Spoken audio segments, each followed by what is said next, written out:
تالیف کا جو ادارہ ہے بیت الحکمہ، اس میں جو ابتدائی مترجمین ہیں اس میں الکندی کا نام آتا ہے. تو الکندی نے جن کتابوں کا ترجمہ کیا ہے اس کی تعداد 250 تک پہنچتی ہے.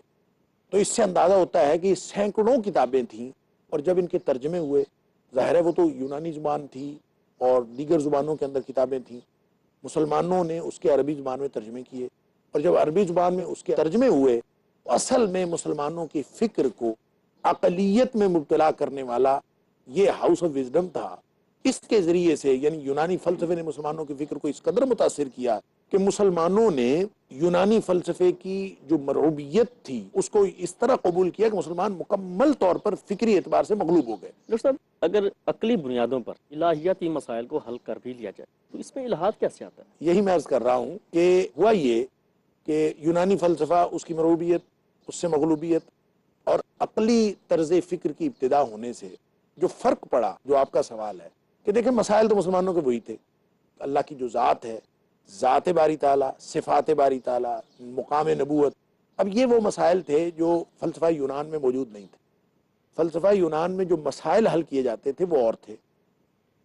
یہاں مسائل بالکل بدل گئے، اور یوں کہا جاتا ہے کہ فلسفے کے جو بنیادی مسائل ہیں، یہ علاقہ تبدیل ہوتا ہے تو تبدیل ہو جاتے ہیں، وقت تبدیل ہو جاتا ہے تبدیل ہو جاتے ہیں، لیکن ان کو اصول تبدیل نہیں ہوتے.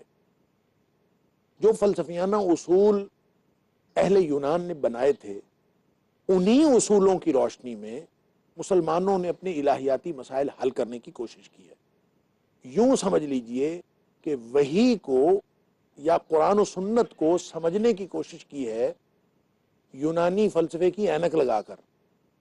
اب جب آپ یونانی فلسفے کی اینک لگا کر سمجھنے کی کوشش کریں گے تو یہ تمام کے تمام جو الہیاتی مسائل ہیں ان کی بنیاد ایمان ہے. الذین یؤمنون بالغیب، جو بن دیکھی چیزیں ہیں، جو نظر نہ آنے والی، بیونڈ دا ریزن، جو انسان کی عقل سے اوپر ہیں، ماورائے عقل، ماورائے حس، یہ جتنی چیزیں ہیں ان چیزوں کو صرف اور صرف مان لینا ہوتا ہے، جان لینا نہیں ہوتا. ان کو انسان جان سکتا ہی نہیں ہے. بعض اوقات کسی چیز کی معرفت حاصل ہو جاتی ہے اور بعض اوقات حاصل نہیں ہوتی. بنیاد تو ان کی تھی غیبیات پر، اور غیبیات پر ایمان لانا فرض تھا، لیکن مسلمانوں نے ان کو حل کرنے کی کوشش کی ان عقلی اصولوں کے مطابق جو انہوں نے یونانی فلسفے سے لیے تھے. اور جب آپ ان بنیادوں پر اس کو پرکھنے کی کوشش کریں گے تو فکری گمراہی پیدا ہونا جہاں یقینی بات ہے، وہاں یہ بات ثابت ہوتی ہے کہ مسلمانوں نے ہر اعتبار سے دین کے اندر عقل کو معیار بنا لیا، وحی کو سمجھنے کے لیے بھی عقل کو معیار بنا لیا. حالانکہ عقل اللہ تعالیٰ نے دی ہے دین کو سمجھنے کے لیے، اس لیے نہیں دی کہ انسان عقل کی بنیاد پر فیصلے کرے، بلکہ اس لیے دی ہے کہ دین کی تفہیم حاصل کرنے کے لیے اپنے عقل و شعور کو استعمال کرے. ہاں البتہ اگر کوئی ایسا مسئلہ ہو جو عقل و فکر کے ادراک میں نہیں آتا تو اس مسئلے کو ایمان کی بنیاد پر تسلیم کر لینا چاہیے. ڈاکٹر صاحب، ہمارے پروگرام میں جو ہے وہ وقفے کا وقت ہوا چاہتا ہے، ہم اپنی بات کو یہیں سے انشاءاللہ کنٹینیو کریں گے. ناظرین، ملتے ہیں ایک مختصر سے وقفے کے بعد.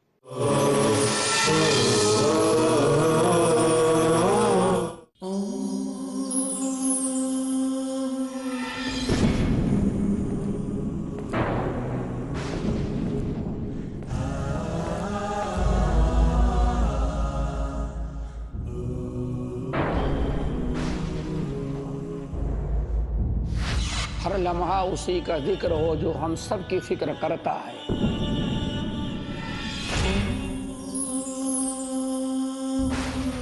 پورا اپنا وعدہ کرتا ہے، ہم سب کا رزق کشادہ کرتا ہے.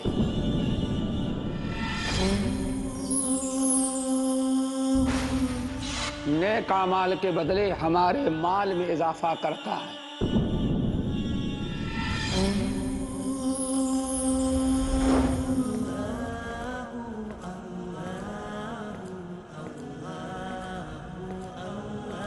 اختیار میں جو نوازتا ہے بے حساب، رزق میں خیر و برکت کے اسباب. ہر جمعرات شام 4 بجے اور دوبارہ صبح 4:30 بجے انڈیا میں پیس ٹی وی اردو پر.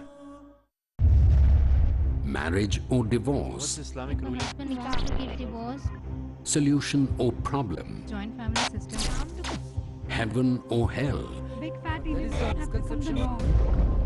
You choose. beauty, wealth, family status, virtue. Decide what you want. Decide your choice. Be sad or be happy. It's your choice. Join Dr. Zakir Naik in Better Half or Bitter Half.